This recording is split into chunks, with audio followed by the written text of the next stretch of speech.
Salam, selamat pagi adik-adik mahasiswa Kristen yang hari ini ikut belajar pendidikan agama Kristen dimanapun kalian berada. Mari kita siapkan hati kita untuk mengikuti pendidikan agama Kristen Protestan hari ini dengan baik. Sebelum kita mulai, mari kita berdoa.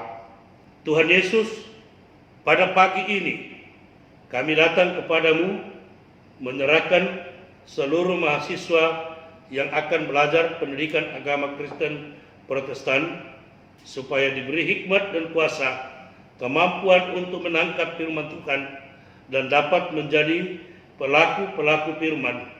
Hamba yang memberi pelajaran berkati sehingga proses belajar hari ini berkenan kepada Allah.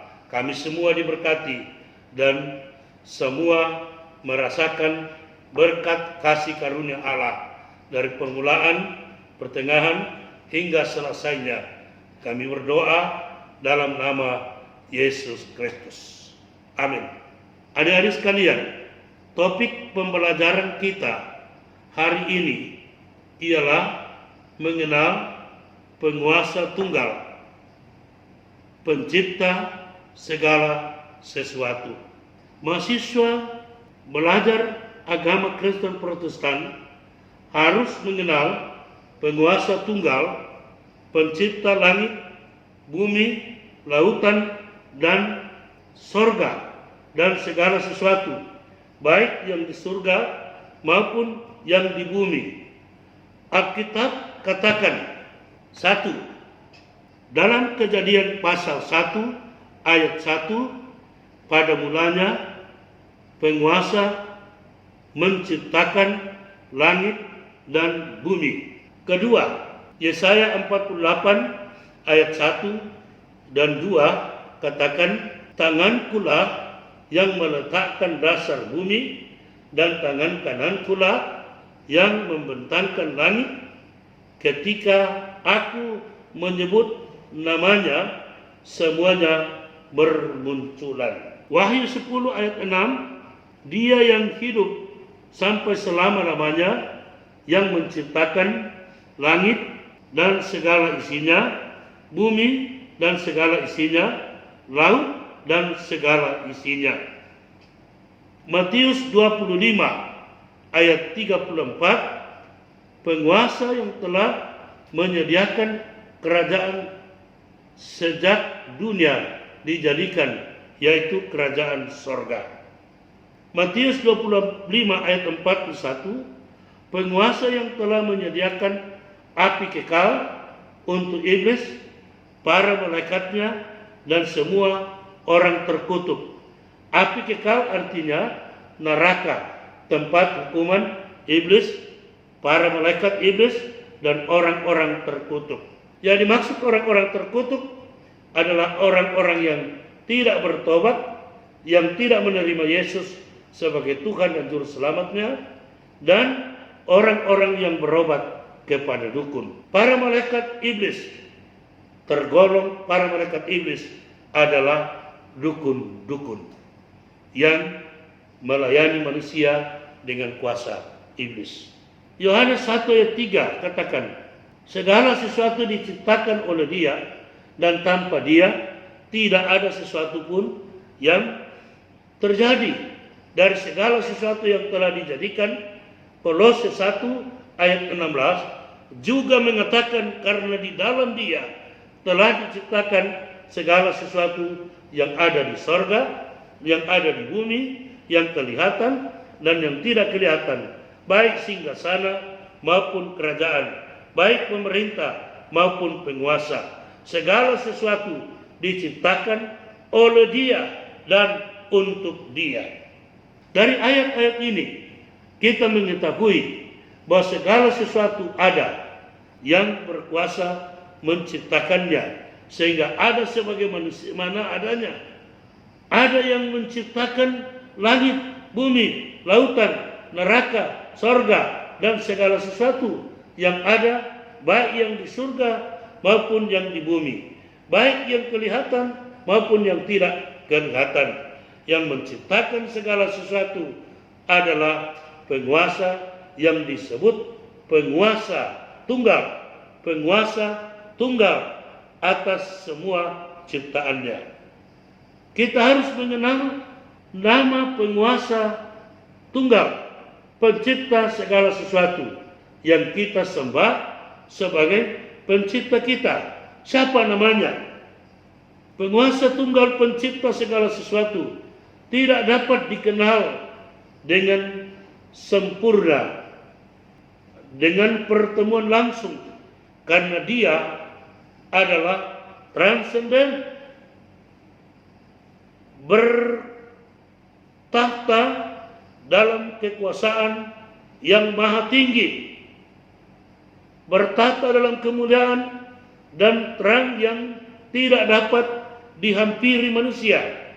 Manusia adalah yang berdosa dan hidup di dalam kegelapan, dan apabila akan bertemu dengan penguasa tunggal yang bertahta dalam kemuliaannya dan dalam terang yang tidak terhampiri, maka gelap akan lenyap. Akhirnya manusia tidak dapat mengenal Allah. Karena itu penguasa tunggal akan memperkenalkan dirinya sendiri melalui wahyu. Wahyu adalah pernyataan penguasa tunggal kepada manusia, sehingga manusia dapat mengenal penguasa tunggal, pencipta segala sesuatu. Penguasa tunggal memperkenalkan dirinya melalui wahyu umum, antara lain melalui alam. Mazmur 19 ayat 1 dan 2 katakan, langit menceritakan kemuliaan Allah, cakrawala memberitakan pekerjaan tangannya, hari meneruskan beritanya kepada hari, dan malam menyampaikan pengetahuannya kepada malam. Kedua, melalui sejarah. Kita bisa lihat dalam sejarah bangsa Israel bagaimana penguasa menyertai mereka siang dan malam. Penguasa memimpin bangsa Israel pada waktu malam dengan tiang api, dan penguasa memimpin mereka pada siang dengan tiang awan. Penguasa menyertai bangsa Israel menyeberangi lautan Kulsum dan sungai Yordan. Penguasa menyertai Israel merebut tanah perjanjian. Ketiga, melalui hati nurani manusia. Roma 2 ayat 14 sampai 16.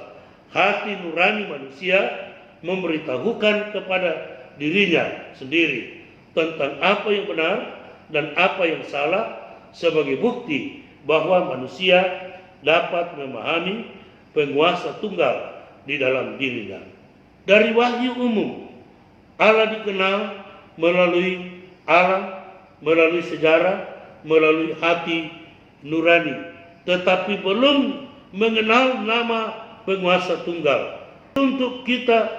Karena untuk itu kita membutuhkan wahyu khusus untuk mengetahui penguasa tunggal. Penguasa tunggal memperkenalkan dirinya melalui wahyu khusus. 1. Melalui mujizat menyatakan karyanya, kuasanya, dan kemuliaannya. Misalnya Keluaran 4 ayat 2-5 tentang tongkat Musa menjadi ular dan ular menjadi tongkat kembali. Pertama Raja-Raja pasal 18 ayat 24 sampai 30, api menyala menyatakan Allah Abraham, Allah Ishak, dan Allah Yakub, dan lain-lain.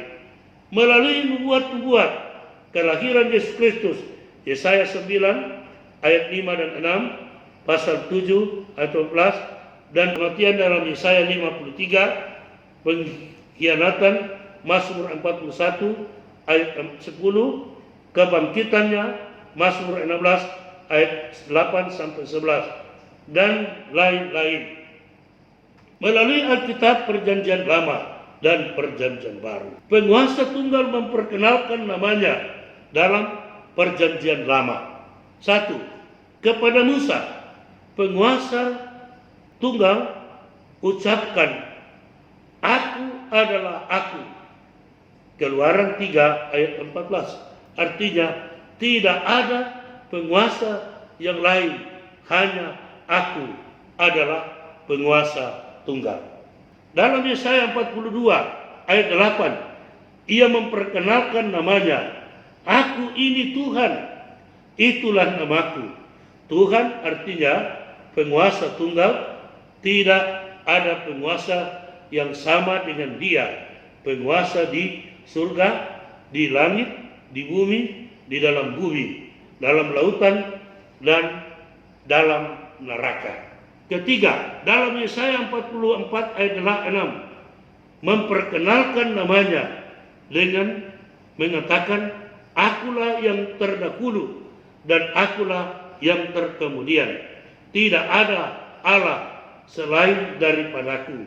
Artinya penguasa tunggal itu sudah ada sebelum segala sesuatu, dan sesudah segala sesuatu ada, hanya dia yang berkuasa atas segala sesuatu, karena segala sesuatu yang ada adalah ciptaannya. 4.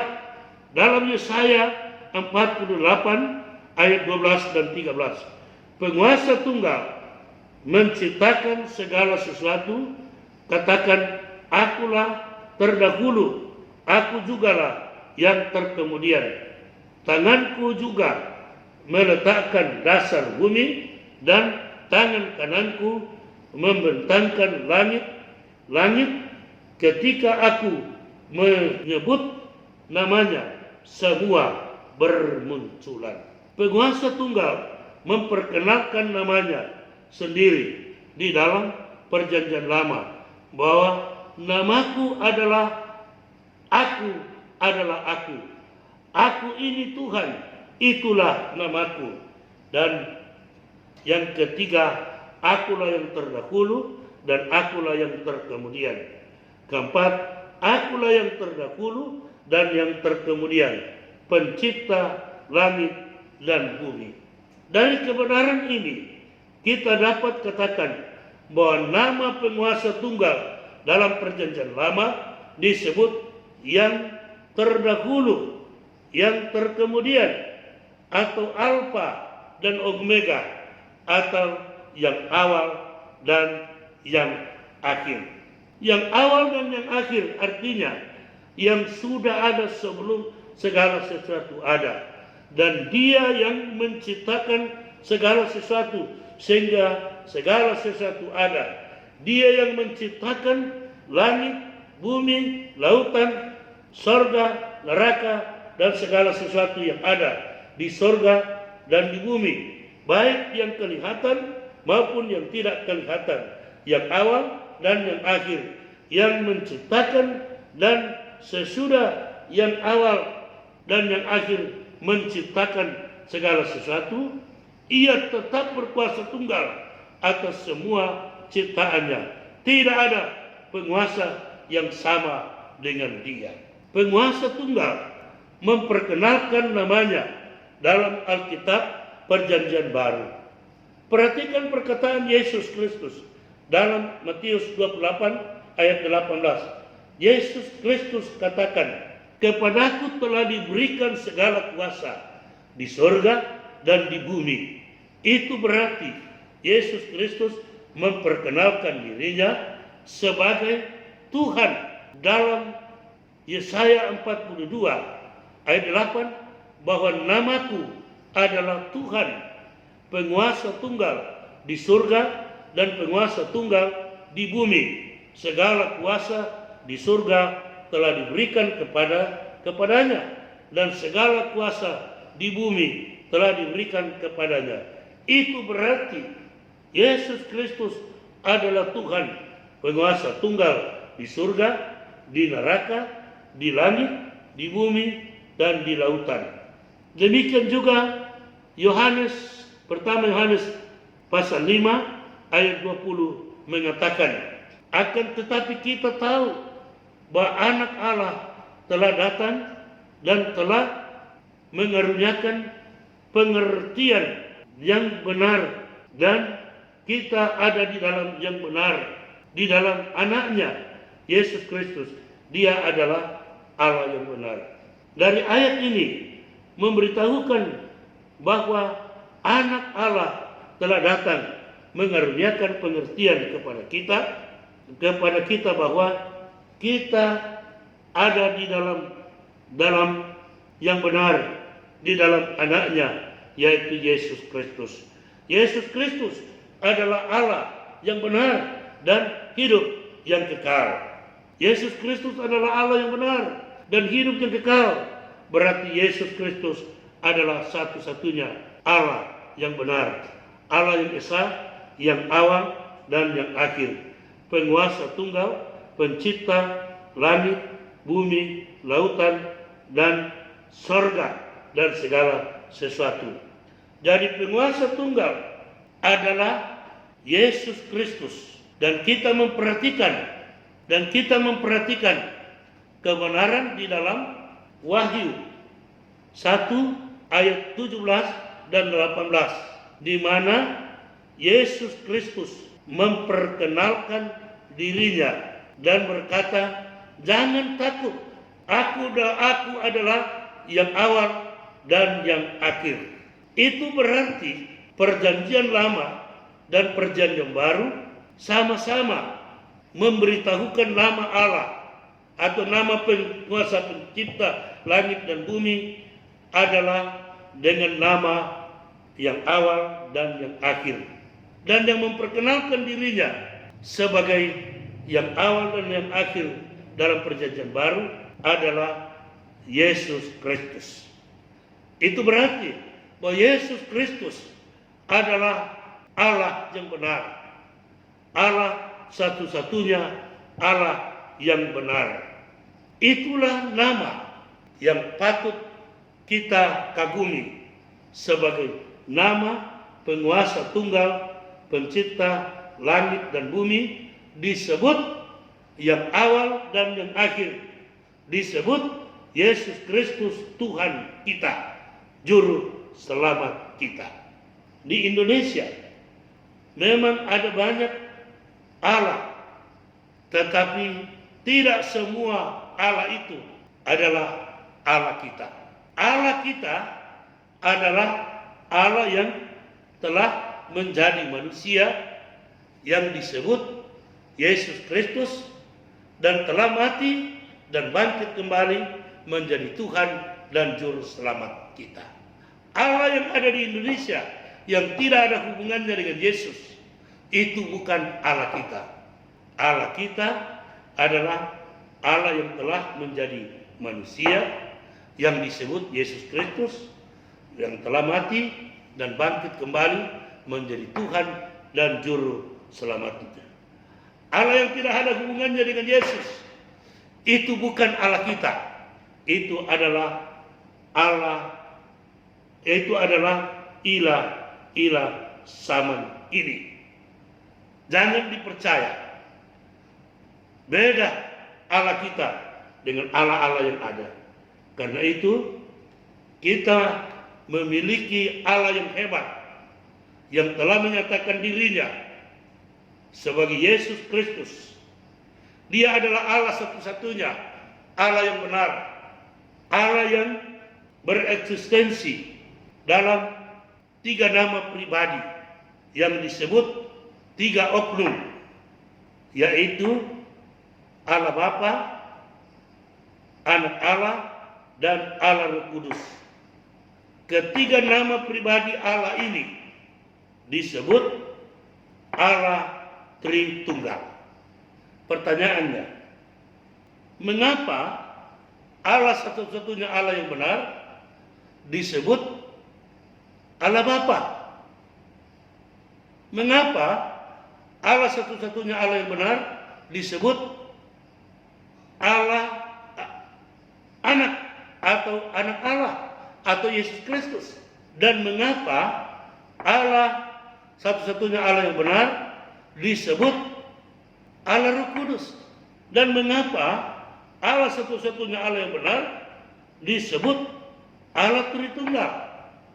Keempat pertanyaan ini harus dipahami, diketahui oleh mahasiswa Kristen yang belajar pendidikan agama Kristen untuk menjawab pandangan pendapat orang tentang kepercayaan kita. Banyak non-Kristen menganggap kita kafir karena salah pengertian tentang nama pribadi Allah. Hari ini saudara harus tahu secara tepat dan benar. Pertama, Allah satu-satunya Allah yang benar, Allah yang esa, disebut Allah Bapa. Disebut Allah Bapa karena Allah mengerjakan karyanya yang pertama buat manusia. Karya Allah yang pertama bagi manusia ialah Allah menciptakan manusia.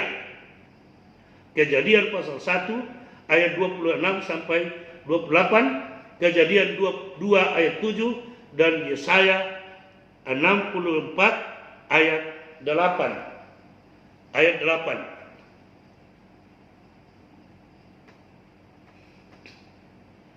Allah menciptakan manusia dari debu tanah. Allah menjadikan manusia segambar dengan Allah.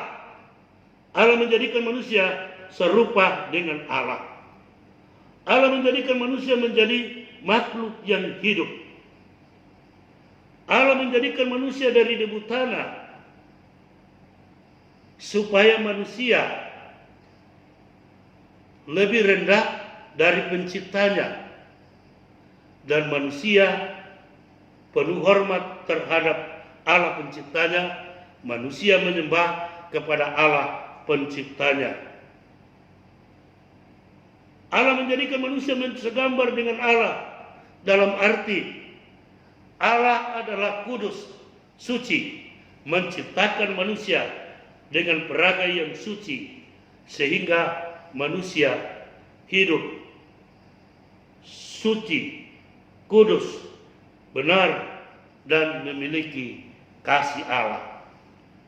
Allah menjadikan manusia serupa dengan Allah dalam arti Allah menciptakan manusia serupa dengan Dia karena Allah adalah satu pribadi yang memiliki pikiran, perasaan, kehendak sendiri. Manusia diciptakan dengan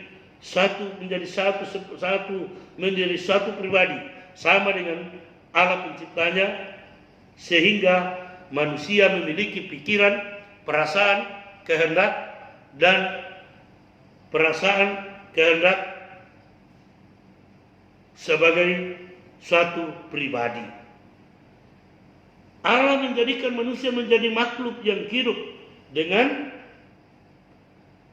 Allah menghembuskan napas hidup melalui hidung manusia, dan manusia menjadi makhluk yang hidup. Napas itu adalah roh Allah. Roh Allah ada dalam diri manusia, menjadi anak-anak Allah, menjadikan manusia menjadi anak-anak Allah, dan roh Allah dalam manusia memampukan manusia menyapa Allah sebagai Allah Bapa, dan dengan roh Allah yang ada dalam diri manusia sehingga manusia dapat menyembah Allah dalam roh dan kebenaran. Dan manusia menjadi manusia sempurna dan hidup damai dengan Allah penciptanya di Taman Eden. Demikianlah Allah mengerjakan karyanya yang pertama, menciptakan manusia menjadi manusia sempurna, menjadikan manusia menjadi anak-anak Allah, dan pencipta manusia disebut dan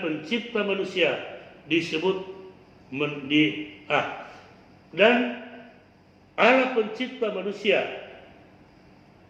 mendapat nama pribadi yang pertama disebut Allah Bapa. Demikianlah Allah, satu-satunya Allah yang benar, disebut Allah Bapa karena karyanya yang pertama. Kedua, Allah satu-satunya Allah yang benar, Allah yang esa, disebut anak Allah karena Allah satu-satunya Allah yang benar mengerjakan karyanya yang kedua. Allah satu-satunya Allah yang benar mengerjakan karyanya yang kedua bagi manusia, yaitu Allah menciptakan manusia kembali menjadi manusia baru. Allah melahirkan manusia kembali menjadi anak-anak Allah. Allah mengaruniakan roh Allah kepada manusia ciptaan baru di dalam Yesus Kristus supaya dapat menyembah Allah dalam roh dan kebenaran dan diselamatkan dari upah dosa yaitu maut dan diberikan hidup yang kekal oleh Yesus Kristus. Mengapa Allah mengerjakan karya yang kedua ini? Allah mengerjakan karya yang kedua karena manusia buatan Allah yang sempurna dan disebut anak Allah jatuh ke dalam dosa. Dan dosa berhasil merusakkan kesempurnaan manusia sehingga manusia hidup dalam ketidaksempurnaan. Dosa berkuasa memutuskan hubungan Allah dengan manusia sehingga manusia menjadi anak-anak iblis dan bukan anak-anak Allah. Dosa menyebabkan Roh Kudus tinggalkan manusia sehingga manusia tidak bisa menyembah Allah. Manusia hidup di dalam dosa. Manusia menerima upah dosa yaitu maut. Maut ialah kematian rohani, kematian jasmani, dan kematian kekal. Manusia adalah buatan Allah yang berharkat, bermartabat lebih tinggi dari semua ciptaan Allah. Tetapi jatuh ke dalam dosa, maka Allah pencipta, Allah mau menciptakan ulang manusia, mau melahirkan ulang manusia dan memberi Roh Kudus kembali kepada manusia supaya menjadi ciptaan baru, menjadi anak-anak Allah dan menjadi penyembah Allah yang benar. Cara Allah mengerjakan karya yang kedua.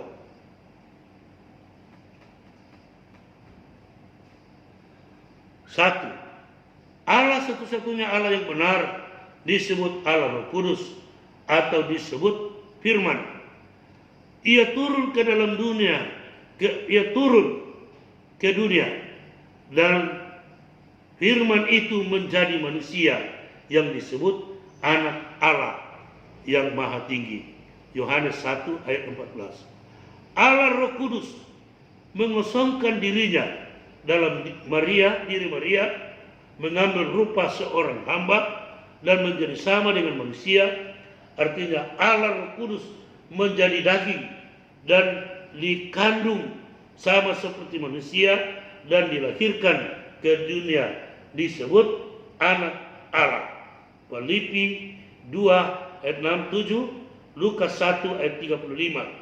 Demikianlah Allah satu-satunya, Allah yang benar, mendapatkan nama pribadi yang kedua, disebut anak Allah. Anak Allah disebut Yesus Kristus, karena dengan nama Yesus Kristus Allah akan mengerjakan karyanya yang kedua. Matius 1 ayat 21. Allah dalam keberadaannya sebagai manusia yang disebut Yesus Kristus merendahkan diri dan taat sampai mati di kayu salib, memikul dosa manusia dalam tubuhnya di kayu salib sebagai ganti manusia berdosa dan menumpahkan darahnya di kayu salib, mati dan dikuburkan, pada hari yang ketiga bangkit kembali dan di antara orang mati dan naik ke surga.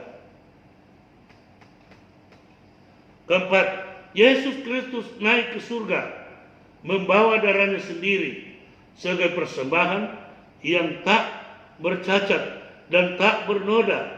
Dengan kenaikannya ke surga membawa darahnya, maka selesailah sudah karya Allah yang kedua. Allah satu-satunya Allah yang benar mendapatkan nama pribadi yang kedua, yang karena mengerjakan karya yang kedua disebut anak Allah dan disebut Yesus Kristus. Dosa berkuasa menjadikan manusia menjadi manusia yang tidak bersempurna, menjadikan manusia menjadi anak-anak iblis, menyebabkan Roh Kudus tinggalkan manusia. Tetapi Allah satu-satunya Allah yang benar akan mengerjakan karya yang kedua dengan menumpahkan darahnya di kayu salib. Darah Yesus Kristus adalah kuasa kekal yang sanggup menciptakan manusia kembali menjadi manusia baru dan menjadikan manusia menjadi manusia sempurna kembali, dan sanggup melahirkan manusia kembali menjadi anak Allah dan memberikan Roh Kudus kembali sehingga menjadi penyembah Allah yang benar. Darah Yesus Kristus berkuasa menghapus dosa manusia sehingga dosa manusia hilang kuasanya. Sengat maut telah dipatahkan oleh darah Yesus. Manusia diciptakan kembali menjadi manusia baru, menjadi manusia sempurna kembali dengan darah Yesus Kristus. Yesus, manusia dilahirkan kembali menjadi anak-anak Allah. Dengan darah Yesus, dengan darah Yesus manusia didamaikan dengan Allah, dan Allah mengaruniakan Roh Kudus kembali kepada manusia karena darah Yesus telah menghapus segala dosa. Darah Yesus sudah siap menghapus dosa sehingga manusia menjadi ciptaan baru dan manusia dilahirkan kembali menjadi anak-anak Allah. Yesus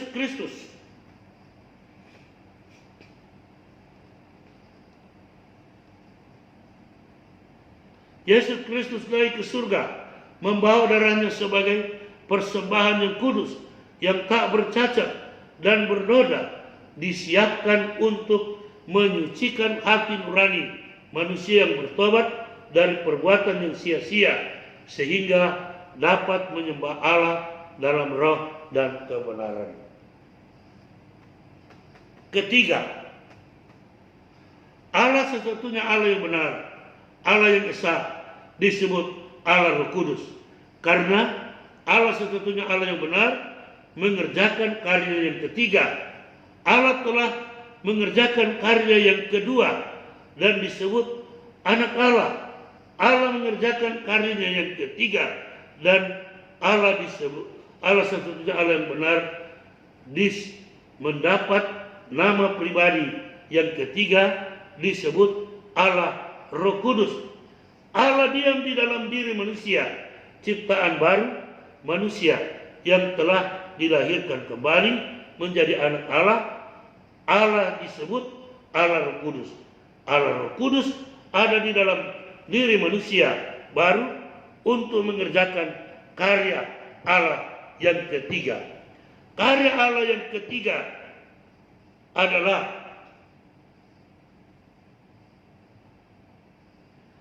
Allah satu-satunya Allah yang benar, diam di dalam manusia yang telah dilahirkan kembali mengerjakan karya Allah yang ketiga, yaitu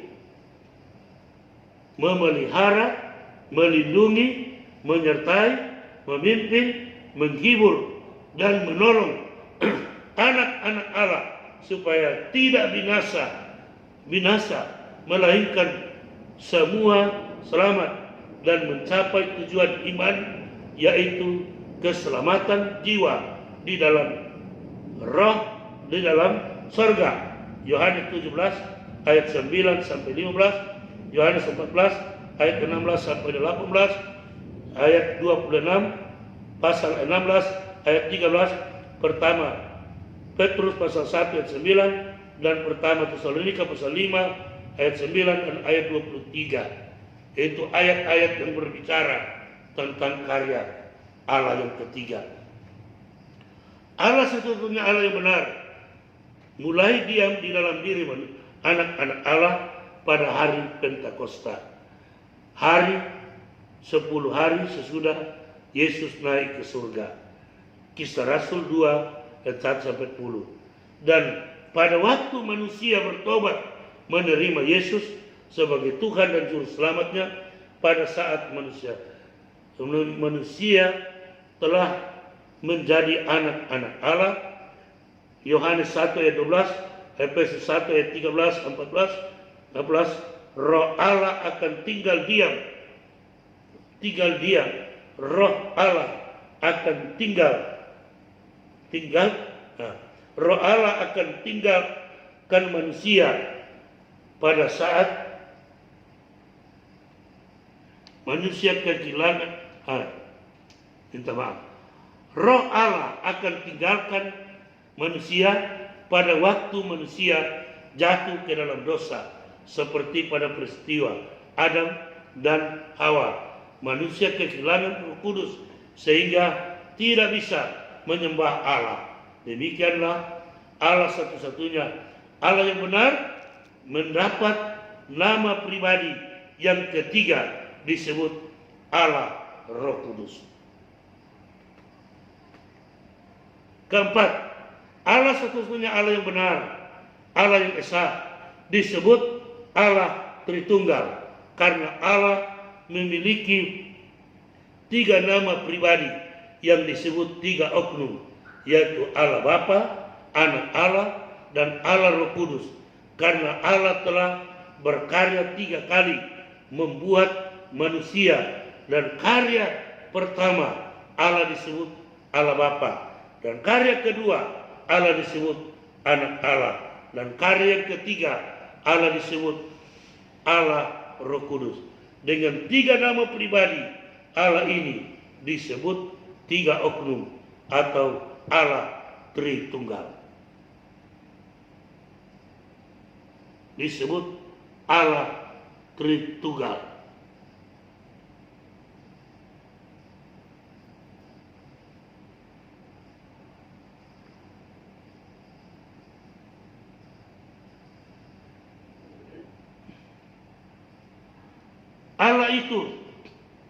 Allah itu satu, memiliki 3 nama pribadi, yaitu Allah Bapa, Anak Allah, dan Allah Roh Kudus.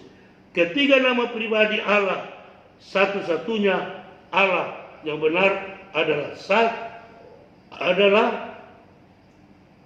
satu adanya, berbeda dalam karyanya.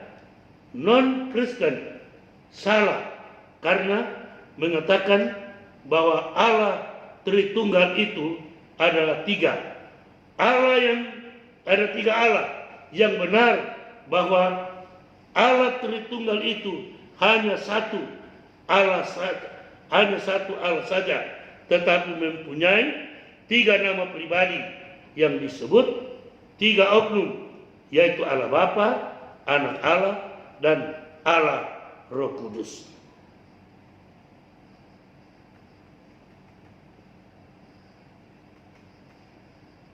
Kesimpulan,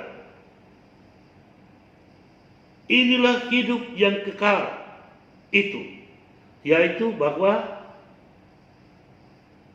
mereka mengenal Engkau satu-satunya Allah yang benar dan mengenal Yesus Kristus.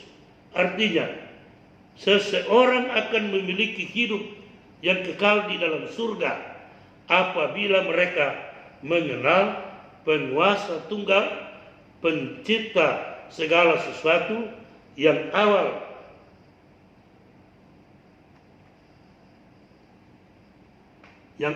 dan yang akhir,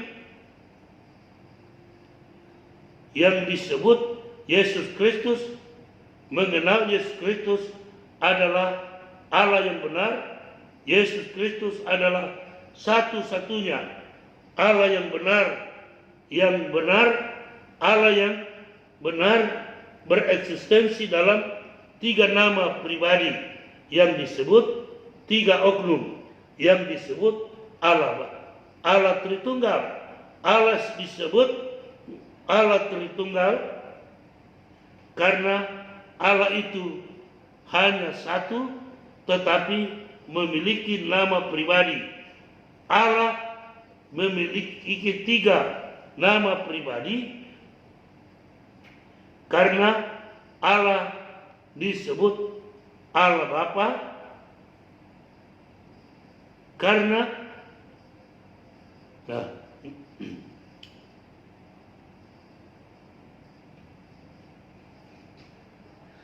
Allah memiliki 3 nama pribadi karena Allah telah berkarya 3 kali bagi manusia. Karya pertama, Allah disebut Allah Bapa. Karya kedua, Allah disebut Anak Allah. Dan karya ketiga, Allah disebut Allah Roh Kudus. Dengan ketiga nama pribadi Allah ini, maka Allah disebut Allah Tritunggal. Bukan 3 Allah, tetapi hanya satu Allah, dan memiliki 3 nama pribadi yang sangat terkenal. Sekali lagi ditegaskan bahwa barang siapa mengenal Allah, menerima dan percaya bahwa Yesus Kristus adalah Allah yang benar, Yesus Kristus adalah Allah satu-satunya Allah yang benar, mengakui bahwa Yesus Kristus adalah Tuhanku dan Juru Selamatku, mengenal bahwa Allah bereksistensi dari kekal dalam 3 nama pribadi yang disebut 3 oknum, yang disebut 3 oknum, Anak Allah dan Allah Roh Kudus disebut Allah Tritunggal. Artinya Allah itu hanya satu, tetapi memiliki 3 nama pribadi yang tetap satu, hanya berbeda dalam karyanya. Allah banyak di Indonesia, tetapi Allah yang tidak ada hubungannya dengan Yesus Kristus itu bukan Allah kita. Itu adalah ilah-ilah lain. Allah kita adalah Allah yang diperkenalkan dalam nama Yesus Kristus, atau Allah kita adalah Allah yang telah menjadi manusia, disebut Yesus Kristus, yang telah mati dan hidup kembali menjadi Tuhan dan Juru Selamat kita. Itulah kebenaran yang harus diyakini, bahwa Allah kita adalah Allah yang kita kenal di dalam Yesus Kristus.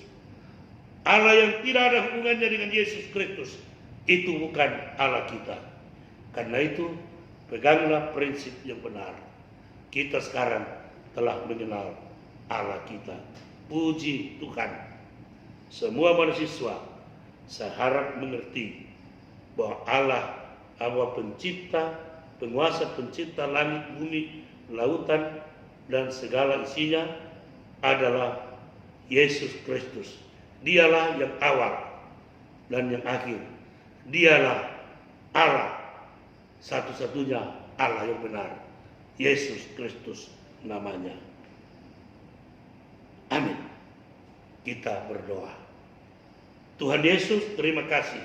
Kami sudah belajar mengenal Allah secara tepat dan benar, yaitu Allah yang bereksistensi dalam 3 nama pribadi yang disebut 3 oknum dan disebut Allah Bapa, Anak, dan Roh Kudus, dan disebut Allah Tritunggal. Puji Tuhan, kiranya seluruh mahasiswa memahami dan tidak kacau balau dalam pengertian.